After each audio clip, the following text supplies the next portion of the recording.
Efteling is one of the largest and most popular theme parks in all of Europe. The park is absolutely humongous, as a variety of attractions, most of which are family rides because the general theme for Efteling is fantasy and fairy tales. They got famous because of Fairytale Forest, which is a huge area filled with tons of animatronics telling stories and whatnot. A lot of enthusiasts know the park today because of Baron 1898, their very well themed dive coaster, but they also have lots of other attractions, so I'm going to be doing my best to give my experience at Efteling, tell you about the things that I liked, things that I did not like. So if you ever visit the area, you can decide whether it's worth your time to visit this park or not. Now, the first thing I want to talk about is that I kind of had a unique experience here because I actually got to stay on site. They have what's almost like a small village back behind the park that has a bunch of these cabins that you can stay at and then just walk to the park. So we are very fortunate to stay there, and it was really nice, really convenient, highly recommend it. It made our day a lot easier, I would say, but it will increase the amount of walking that you have to do because, as I mentioned, this park is absolutely huge. It takes a while to walk from one attraction to another, but I will say it's very scenic. There's tons of trees here. Like, seriously. There'll be some times where you're walking, you can't see any rides. It's just a big wide path with trees. So like it or not, I would say that is one of the defining features of Efteling. I know there's a lot of people that prefer it when all the attractions are close together, and so you don't have as much walking to do, but then others might like those long walks in between rides. But one thing that they do try to do is they at least include stuff to look at. Like, you'll notice lots of ponds in and around the park, but as a result of there being so many bodies of water,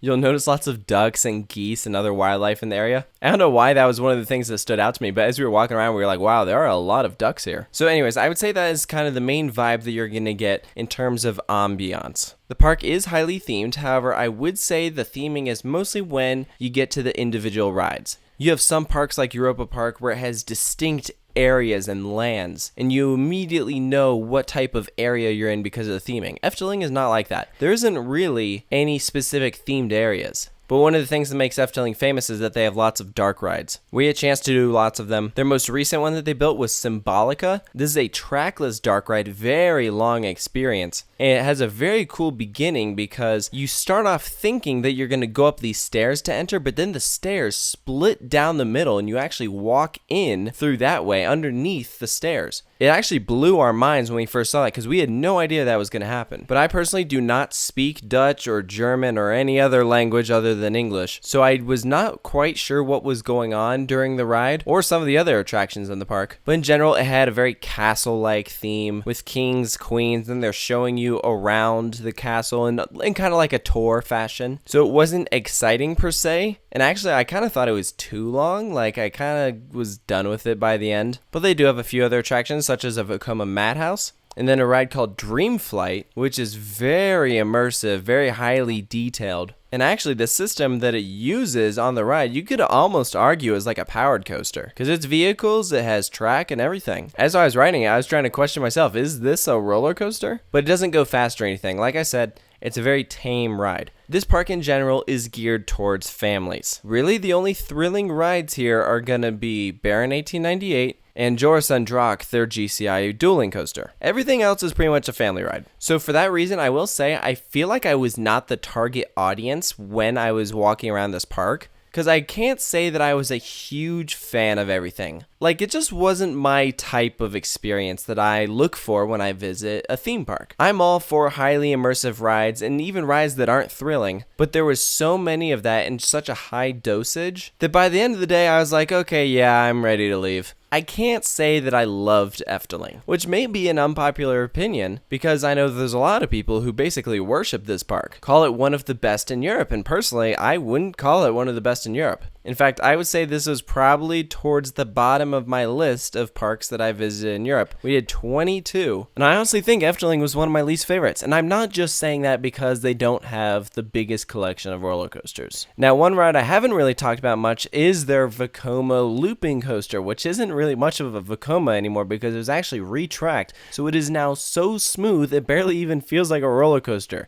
Kind of feels like sitting on your couch, honestly. Like, you don't really feel any force with it, but it's easily one of the smoothest roller coasters ever. So, I don't know, take it or leave it. And actually, while we're talking about Python, they had an interesting system set up for it where you got a return time ticket. You go up to the attraction, you get a little ticket, it'll tell you when to come back and ride it. When we got ours, it said come back in 10 minutes. So essentially, whatever the wait would be in the standby line, you're just waiting in it virtually. They have a similar system at Universal. Bear in 1898 had a completely different system. They gave us tickets when you enter the queue line, and it'll tell you like where to sit, it'll tell you where you are in line, and then when you get into the building, they take your tickets, and you put your bags and other loose articles in a cubby, and they exchange it for a wristband. And then when you get off the ride, you give them back your wristband that has a number on it, and then they return your bag to you. Of all the parks we visited in Europe, we actually ended up seeing a few parks that did this, but this was our first experience with it. So we were wowed by this system because we had never seen anything like it before. Last thing I'll really talk about involving roller coasters is there are 2 coasters here that we didn't get a chance to experience. Their bobsled was closed, and we know that it will not be reopening. So we did not get a chance to do that. And then also, they have a roller coaster and boat ride hybrid that looked really cool, and we were looking forward to doing it. However, it actually closed before we got the chance to ride it, which was kind of a shame because some people in our group got to do it, but I personally did not. Now, I want to talk about some of the things you might see as you're walking around Efteling. One of the things that is very unique are the trash cans. They are various characters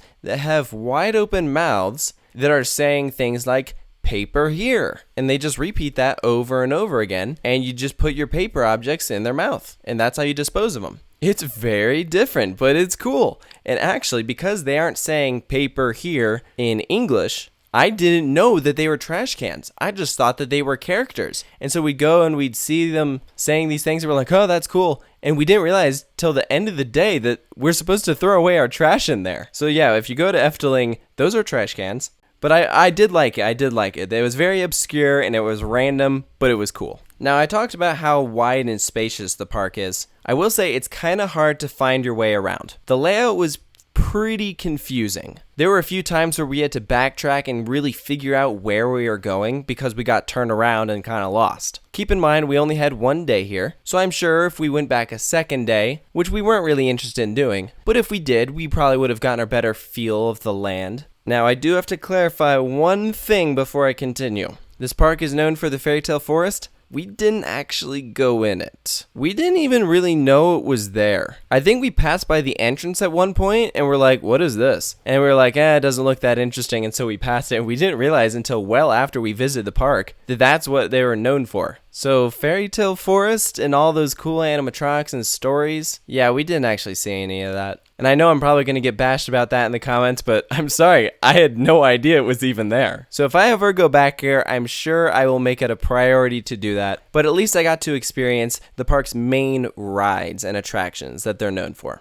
One of those rides that they're known for that's very cool is an intimate observation attraction. It's called a pagode, and it's the same type of thing that we had just seen earlier in the trip at Gardaland. It's a very rare type of ride, but we got a chance to do 2 of them in Europe, which includes the one at Efteling. Gives a great view. Highly recommend it. If you've never done one of those things before, plan on doing it when you visit the park. Now, I want to talk about some of the downsides with Efteling because, believe it or not, there were quite a few things I was not a big fan of. One of the things I'll get out of the way, and I think this was honestly more of a cultural thing than a park thing, but there were so many people smoking everywhere, including in the lines for the rides. This drove me crazy. Here's one experience I had. When I was waiting in line for Baron, the person in front of me was smoking a cigarette, and all of the smoke was blowing in my face, and I was flat out choking. And he turned around, clearly could tell it was bothering me, and didn't do anything about it. Again, I think it's a cultural thing, but in America you have designated smoking areas, and so I was used to that. And so I wish that parks in Europe had that, because I was this close to leaving that line for Baron because I was dying. It was bad. And Efteling wasn't the only park we saw that at, but I would say it was pretty bad here compared to some of the other parks we visited. Now, another thing I was not a big fan of, and this kind of goes along with the previous one, but it's actually the clientele, the people who visit here.